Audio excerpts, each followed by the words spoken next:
There's a strange and undeniable truth in life. We are all pulled toward pleasure. Whether it's the taste of food, the heat of intimacy, or the joy of celebration, these experiences are magnetic. They feel good, and because they feel good, they hold a strange, almost sacred place in our lives. But why? Why do these acts, eating, loving, and celebrating, carry such weight? Are they merely distractions, or do they reveal something deeper about who we are and what it means to live? When you sit at a table, savoring a meal, something remarkable is happening. It isn't just sustenance, it's a communion. The food isn't just keeping you alive, it's becoming you. Every bite, every sip becomes part of your flesh, your energy, your thoughts. It's almost as if the universe, in all its vast complexity, is folding itself into your body, one meal at a time. But here's the twist: you don't just eat to live. You eat because it feels good. There's a primal, physical satisfaction to it. Sweetness lights up your brain. Spice tingles on your tongue. Warmth soothes your soul. What is this pleasure telling you? Why does the universe seem to reward you for this act of consumption? Think about it. Food is one of the most universal experiences we share. It has built empires and destroyed them. It has united enemies and divided lovers. But food is more than just history, it's philosophy in action. When we eat, we engage with time. The present moment is heightened as we savor the flavors in our mouths, but the past is also present in every bite: the soil that grew the wheat, the hands that kneaded the dough, the traditions that passed the recipe down. And then there's the future, the energy that meal will provide, the life it will sustain. Eating is a cycle, an act of trust in the world, a reminder that we are deeply connected to everything around us. But here's the tension: pleasure, like food, can be a double-edged sword. The same sweetness that delights us can destroy us if consumed in excess. The line between fulfillment and indulgence is razor thin. How do you know when enough is enough? Is there such a thing as too much pleasure, or is the real danger forgetting what the pleasure is for? Click subscribe to this channel to get more profound insights. Consider sex. At its core, sex is life-creating, life-affirming. It's the most intimate act we can share with another being, a physical merging that transcends words. But it's also one of the most complicated aspects of human existence. Sex is raw, primal, and deeply tied to pleasure, yet it's also bound by culture, morality, and power. Why is something so natural also so fraught?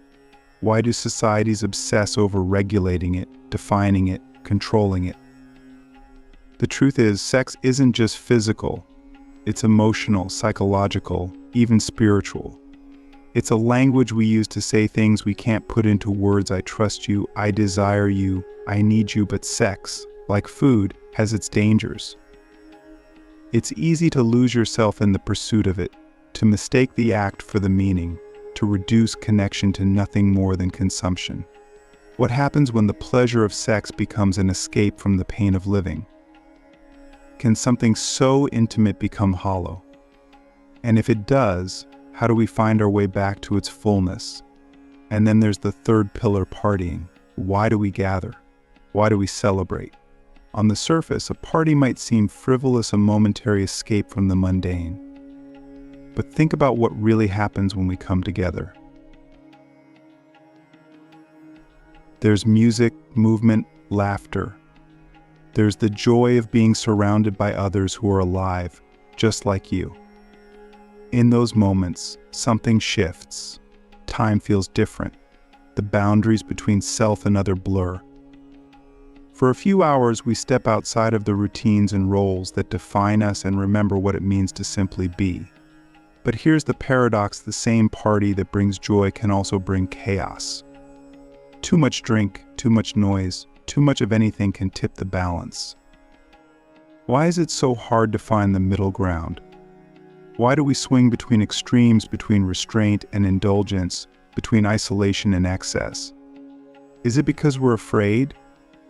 afraid of missing out, afraid of being forgotten, afraid of the silence that comes when the music stops. Food, sex, and partying are not separate from life, they are life. They are how we connect with ourselves, with others, with the world. But they are also mirrors, reflecting our desires, our fears, our struggles. They show us who we are when no one is watching, when we let go of pretense and step into the raw, messy truth of being alive. They remind us that we are creatures of appetite, driven by the need to feel, to experience, to touch something real. But what does it mean to live a life guided by these appetites? Can pleasure be a philosophy? Can we find wisdom in the pursuit of joy, or is it all just a distraction from the deeper questions of existence? These are not easy questions, and they don't have simple answers. But maybe that's the point. Maybe the act of asking these questions, of wrestling with them, is itself a kind of pleasure, a reminder that we are alive, that we are thinking, that we are searching. What if the real question isn't whether food, sex, and partying are good or bad, but what they reveal about us? What if the way we eat, the way we love, the way we celebrate, what if these are the truest expressions of who we are? What do your appetites say about you? What do they reveal about your fears, your desires, your hopes? And what would happen if you paid attention to them, not to judge them, but to understand them? There's a story about the ancient Greek philosopher Aristotle, who believed that pleasure was the highest good.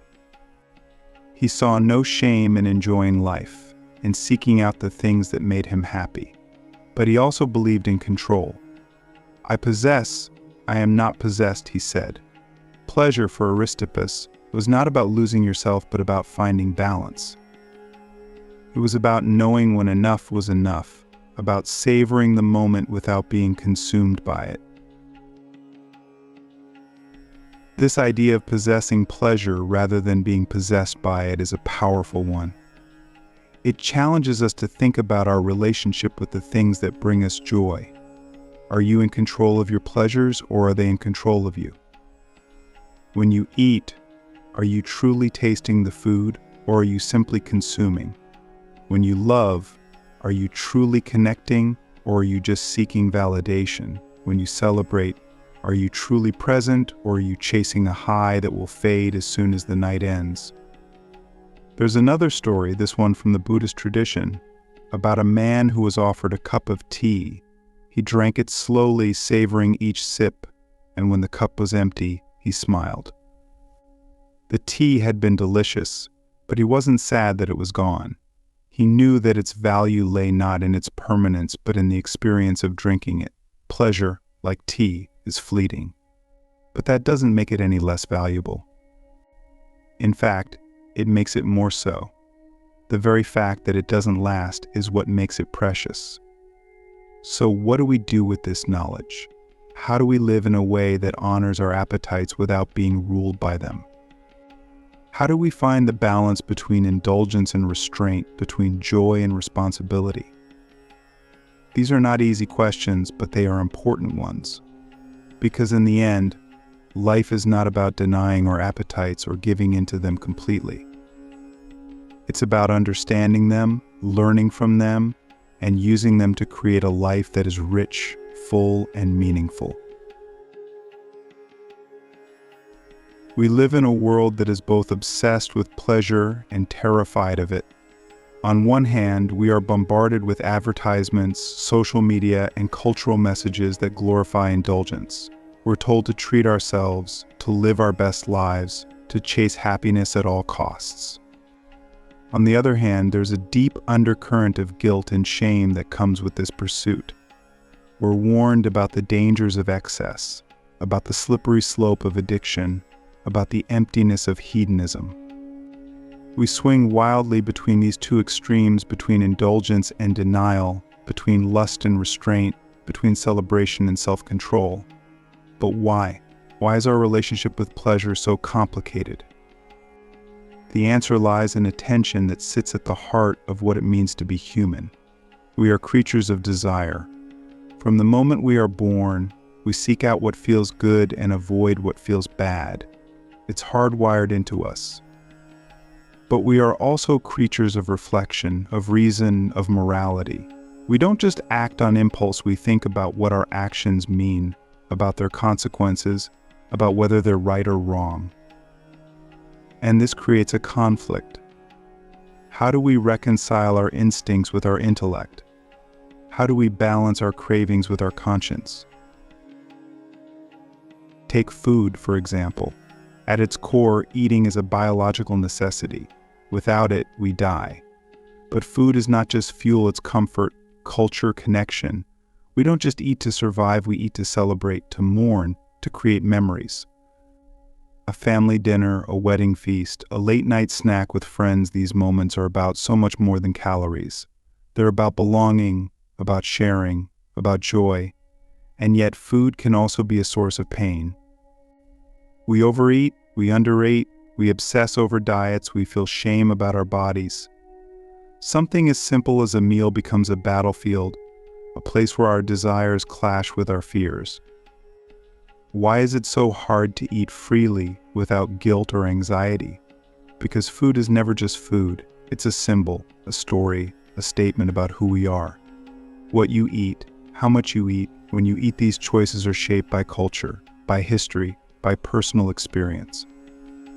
And they reveal something deeper: your values, your priorities, your struggles. When you reach for that second slice of cake, what are you really hungry for? Is it the sweetness of the frosting, or is it comfort, escape, rebellion? Food can nourish you, but it can also numb you. It can bring you closer to others, but it can also isolate you. How do you navigate this complexity? How do you eat in a way that honors both your body and your spirit? Now turn to sex. If food is about sustaining life, sex is about creating it. But like food, sex is so much more than its biological function. It's a means of connection, of expression, of intimacy.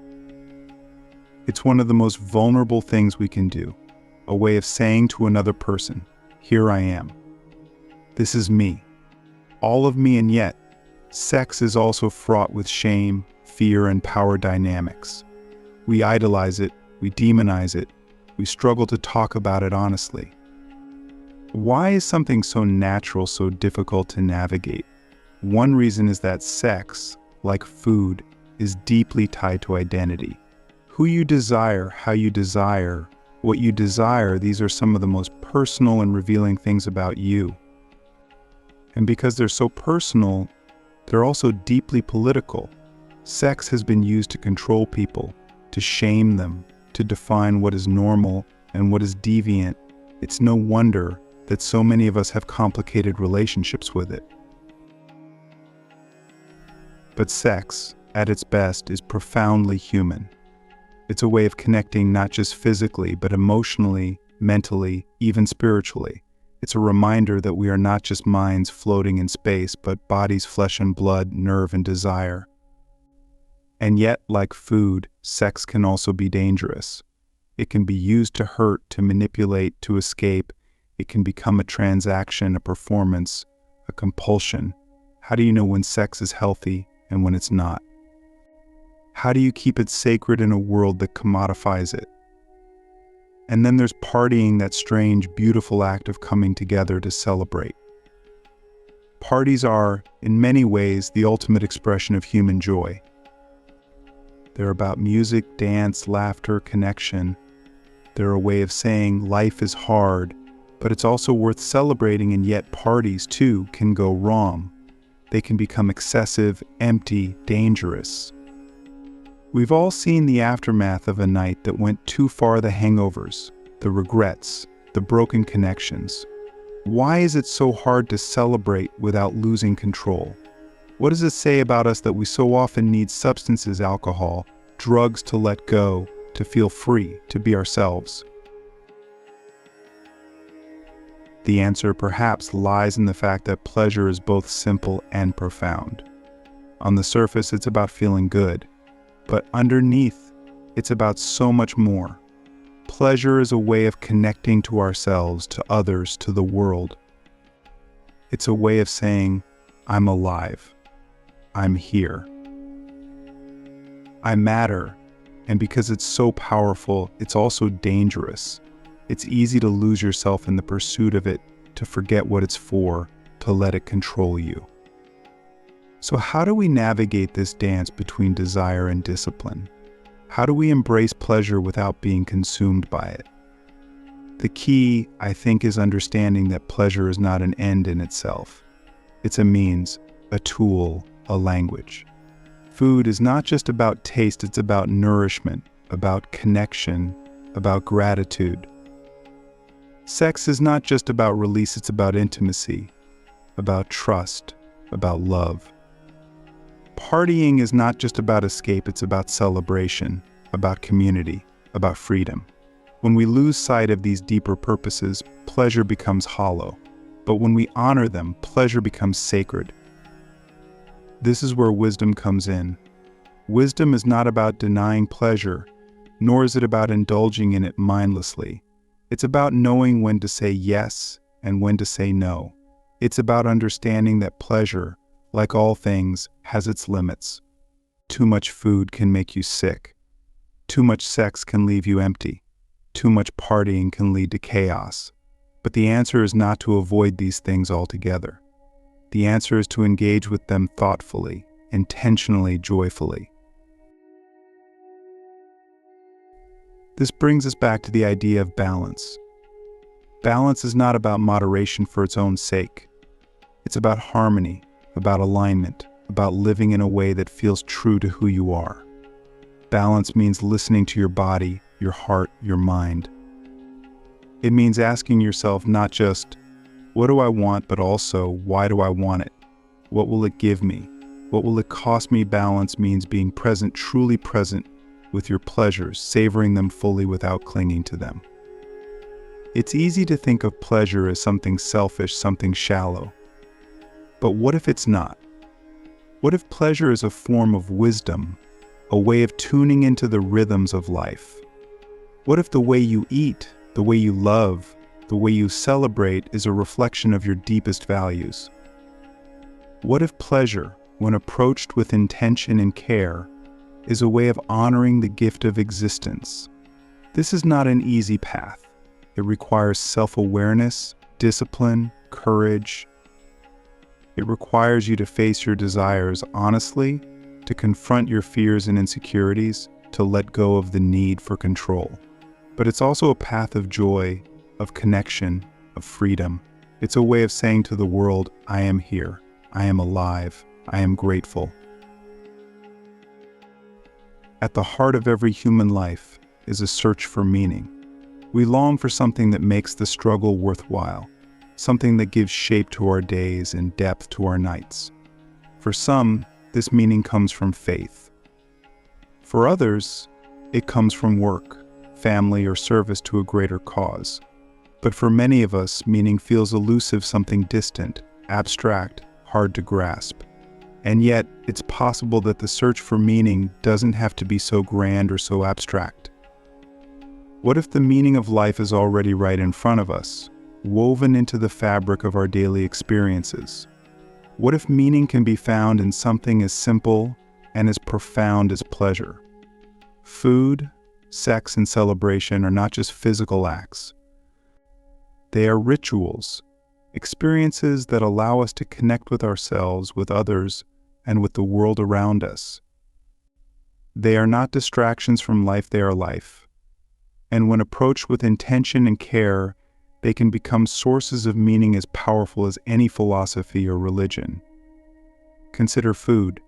On the surface, eating is functional, it keeps us alive. But why does it feel so much bigger than that? Why do we gather around tables, cook elaborate meals, spend hours savoring flavors and textures? It's because food is not just about survival, it's about connection.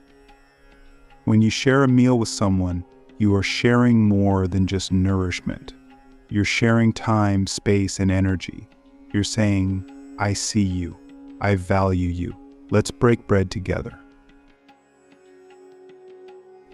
Think of a holiday dinner, a wedding feast, a simple lunch with a close friend. These moments are sacred. Not because the food is extraordinary, though it often is, but because of the connection it fosters. What happens when you cook a meal for someone you love? You're not just feeding their body, you're feeding their soul. You're taking the time to create something, to offer it, to say, I care about you. But food also has a deeper, almost mystical significance. Eating is an act of trust.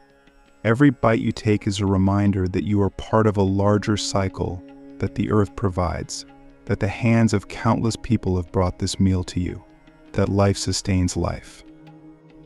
When you eat mindfully, you are engaging with the universe in its most fundamental form. The grain becomes bread, the bread becomes you, and you become part of the world again. This cycle is endless, and it is beautiful. But meaning through food is not automatic. It requires attention. It requires care. When we eat mindlessly, stuffing ourselves in front of a screen, rushing through meals without tasting them, we lose something profound. The act of eating becomes hollow, a chore rather than a joy. What would happen if you approached every meal with gratitude, with curiosity, with presence? What if you treated food not just as fuel but as a gift? How would that change the way you live? Now think about sex. If food connects us to the world, sex connects us to each other. It is one of the most intimate things we can do, a physical and emotional merging that has the power to transform us. But sex is not just about pleasure, it's about meaning. It's a way of expressing who you are, of sharing yourself with another person in a way that words cannot capture. When sex is approached with care, it becomes an act of vulnerability, trust, and love. It's a way of saying, this is me, in all my rawness and imperfection. Will you meet me here? It's a way of dissolving the boundaries between self and other, of experiencing connection in its purest form. But this kind of connection requires more than just desire, it requires presence. It requires you to show up fully, to be honest, to let go of pretense and performance. And yet sex, like food, is often cheapened. It becomes transactional, mechanical, devoid of depth. Why? Because we live in a culture that commodifies intimacy, that reduces it to a product to be consumed rather than an experience to be shared. When sex becomes detached from meaning, it loses its power. It becomes empty, fleeting, unfulfilling. So how do we reclaim it? How do we make sex sacred again? By remembering its purpose. Sex is not just about pleasure, it's about connection, creation, and transformation. It's about honoring the other person, about seeing them fully and allowing yourself to be seen. It's about joy, but also about responsibility. What would happen if you approached sex with the same care and intention you might bring to a sacred ritual? How would that change the way you relate to yourself and to others? Finally, let's talk about partying. To many people, partying might seem like the least meaningful of the three, something frivolous, shallow, even wasteful. But that's only true if you misunderstand what a party is. At its best, a party is a celebration of life. It's a way of coming together, of letting go, of saying, we are here, and that is enough. Think of the last time you danced, really danced. Not for anyone else, not to impress, but just because it felt good to move your body, to lose yourself in the rhythm. In that moment, you weren't thinking about your to-do list or your insecurities or your regrets. You were present, fully alive, fully yourself. That's the power of celebration. It pulls us out of our heads and into our bodies, out of isolation and into connection. But partying, like food and sex, can go wrong. It can become excessive, destructive, empty. The joy of connection can be replaced by the numbness of escapism. The sense of freedom can turn into chaos. So how do we party in a way that honors its deeper purpose? By remembering that celebration is not about losing control, it's about finding freedom. It's about creating a space where joy can flourish, where connection can thrive, where life can be affirmed. But here's the thing: the meaning of these experiences, food, sex, partying, is not inherent. It doesn't exist automatically. It's something you bring to them. The way you eat, the way you love, the way you celebrate, these are choices. They are reflections of your values, your priorities, your understanding of what it means to live well. So what kind of life do you want to create? What kind of meaning do you want to find? These are not abstract questions, they are deeply practical. They are questions that shape every moment of your existence. When you sit down to a meal, when you touch another person, when you gather to celebrate, who are you in those moments? What are you saying about what matters to you? This is why pleasure is not shallow. It is not selfish. It is not a distraction from the real work of life. Pleasure is the work of life. It is how we connect, how we create, how we make life worth living. But only if we approach it with care, with intention, with wisdom.